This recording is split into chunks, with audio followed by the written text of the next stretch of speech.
I've decided to go for an external gas bottle. There's been blood. So it's finally installed. Yeah, bloody hell, what a pain in the arse that was. Oh my god, it's the mangy cat. Have a look at this. So she just makes that noise the whole time.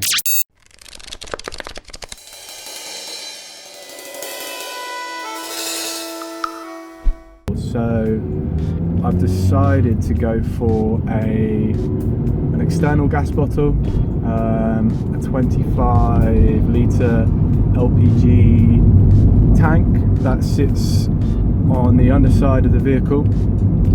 And the reasons I did that was because I didn't want a gas bottle taking up room on the inside of the vehicle, and then if you put a gas bottle on the inside of the vehicle, really you should be putting it in a sealed gas locker, which again takes up even more room and at greater expense. So I thought I would just go for an external gas tank. So this is my gas tank, my propane tank. I've just assembled it basically. You have to put all the valves in. So I'll show you. So you have to screw all of these in. So I've got, what's what? You got the gauge. This is the inlet, the filler. This is the outlet, so to the van with a shut-off valve there, and this is a pressure relief valve. When I screwed them in, I used some of this PTFE gas sealant tape.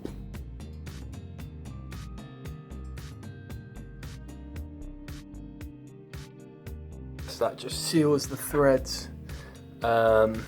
These four had this blue stuff already on, so I didn't use it on those, but I used it on every other thread, including the bolt threads. This is obviously the regulator, so this is the end. That goes to your van, and I'll plug in my hob, my cooker, the water heater and the air heater will feed off of this. And then this basically goes to the outside of the van where this will be fitted, and then you connect that to the LPG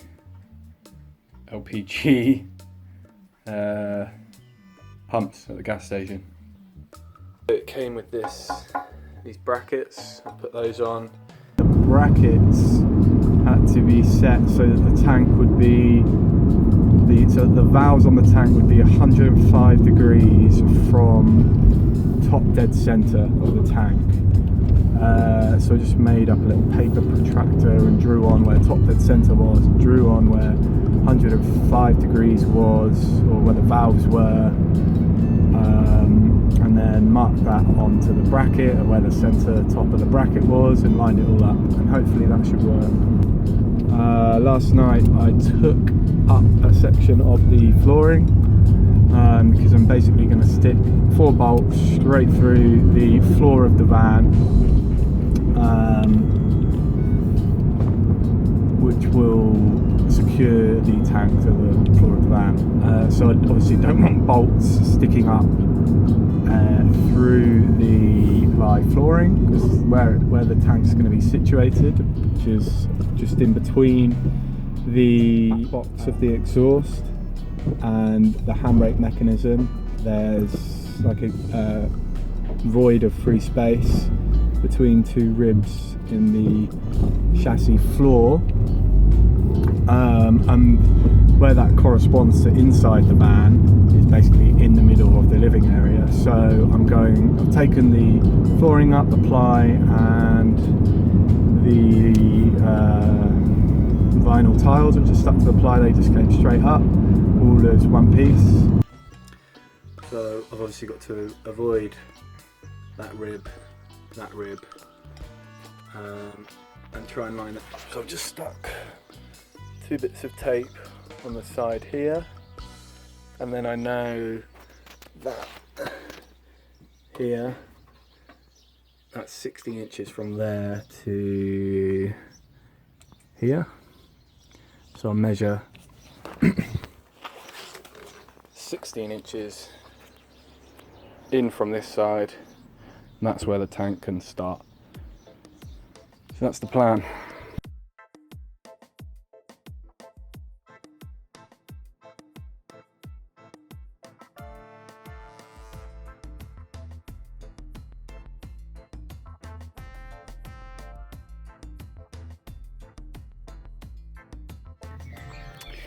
So that is the tank positioned where I think it needs to be.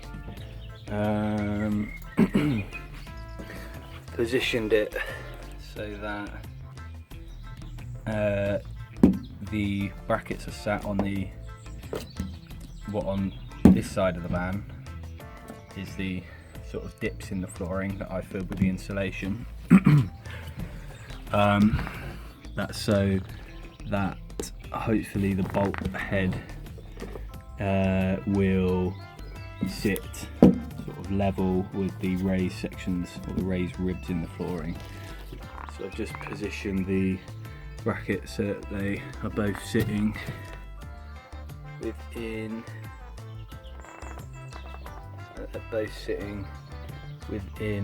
the dips in the flooring. So now I will mark the holes and drill through from this side. Obviously, when the tank is fitted to the underside of the vehicle, it's going to be flipped 180. So this will basically be where that hole is on that side, but you know, it should all still line up. That's the plan anyway. So I've drilled the 4 holes in the floor and I'm just putting the bolts in now. I've got these washers, these 50mm washers, which are just sort of to spread the load bit basically in the event of a crash, because the floor is quite thin and obviously there's a bit of weight to this, so I'll put 2 50mm washers on either side. On both the top side and underneath. So I'm just, well, they're all on the floor now, but just drilling out the washers because the holes aren't quite large enough. Well, there haven't been any tears yet, but there's definitely been sweat, and now there's been blood, sweat, and no tears just yet, but I'm sure they're not far away.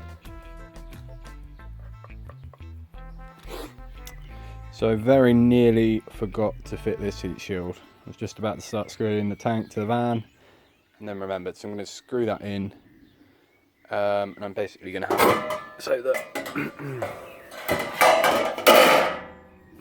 one of the bolts also goes through this, and then I'll do some self-tapping screws into one of the box sections on the chassis as well.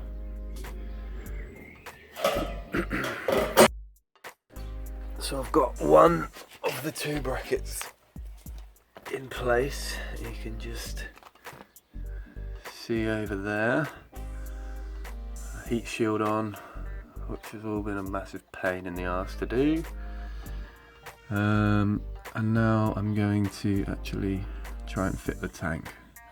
So I'll slide it in through that end, get the bracket in place, really have it loose, slide it a bit further along, then do it up. But that's the plan. We'll see how it goes.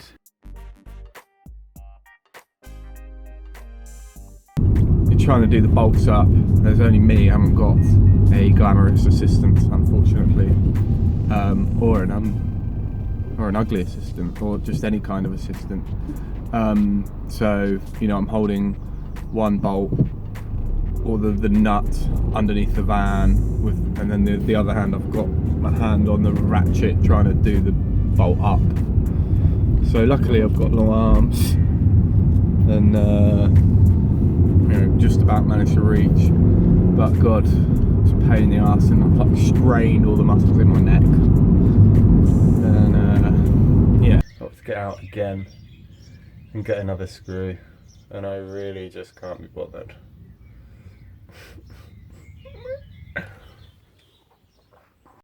So it's finally installed.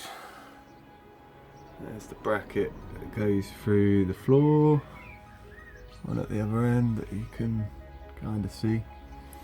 Yeah, bloody hell, what a pain in the arse that was. But it's done now. This is the gas shut-off valve.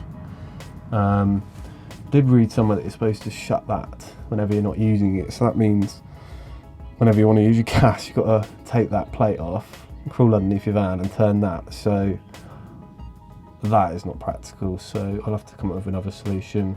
Oh my God, it's the mangy cat. Have a look at this. So she just makes that noise the whole time. Oh, don't come near me. Apparently, so it's my friend's cat, and she's really old, I don't know, like 15 years, 16 years old, which I think is really old for a cat, and she's just not all there, and she looks really mangy and disgusting, and yeah, I don't know why. Ooh. So this pipe is my gas propane filler pipe, which goes down through the floor to the propane tank, and that will just connect on there. So that's the filler point. I'll show you that from the outside shortly. This is for the sink drainage. So yeah, another hole through the van. Yeah, this is the propane filler point. I had a bit of a nightmare with a kind of centre drill bit of a hole saw. The drill broke, and I was cutting through this with a big chunky 70mm hole saw, and it's cut these, obviously spiraled off and cut into the metalwork there, so I need to dress that out. I just went over it with a bit of, I lightly filed it and then went over it with a bit of hammerite, just so it doesn't rust until I get around to fixing it properly. But yeah, that just is on a spring, just pops out, and then I think these things are called bayonet fittings. So whenever you know, if you're running low on propane, put it on the same side as the diesel filler, which is just there. So yeah, you just plug in at the gas station, the petrol station, whatever you want to call it, and fill up your gas tank. You don't have to switch around bottles, you know, getting bottles in and out of the van and finding somewhere to refill them. You just go to the petrol station, plug in, and jobs are good in. Why is that not going in?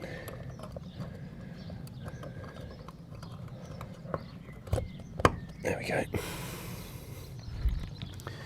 So if we go underneath the van, have a quick look at the gas tank. So there it is. Bit of a pain to fit, but got there in the end. So this, I haven't drilled a hole for this yet, but that's the gas inlet pipes. That will again go through the floor, and then I'll have like I'm a bit brain dead, but I'll have a 4-way manifold, and it will split out into all the different pipes going to all the different gas appliances that I've got. This black pipe coming down that you can see there is the filler pipe that we just saw from the inside, so that I need to obviously securely clip that in place, and then that just goes up there through the floor. I've actually used a bit of like domestic plumbing pipe just as a guide, to guide that through the metalwork, because I was worried about, if this is rubber obviously, that chafing against the metal body of the vehicle. So yeah, just guided that through with some plastic piping, so hopefully that'll work worked quite well. So thanks for watching. I hope you found that useful. If you did, please give it a like, give it a thumbs up. If you haven't done so already, please subscribe. Hit the notification button so you don't miss out on future videos.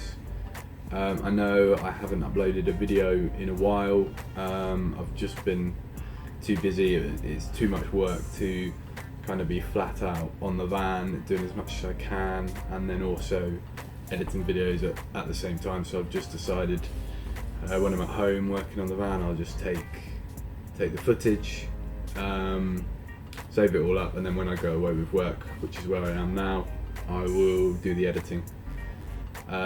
So hopefully that's going to work okay. I hope the audio is better on this video, because I had a few comments about the audio, the speech being very quiet, and then maybe the music too loud. So hopefully I've got the levels a bit better on this one. Please comment down below. Let me know your thoughts. It always seems okay when I export it, and something happens in that process. So hopefully that's resolved now with these lapel mics. What else? Yeah, so loads of videos coming up. I will have time in the evenings to get the editing done, and I think the next video I'm going to do is just going to be a really quick one on the dimensions of a Ducato.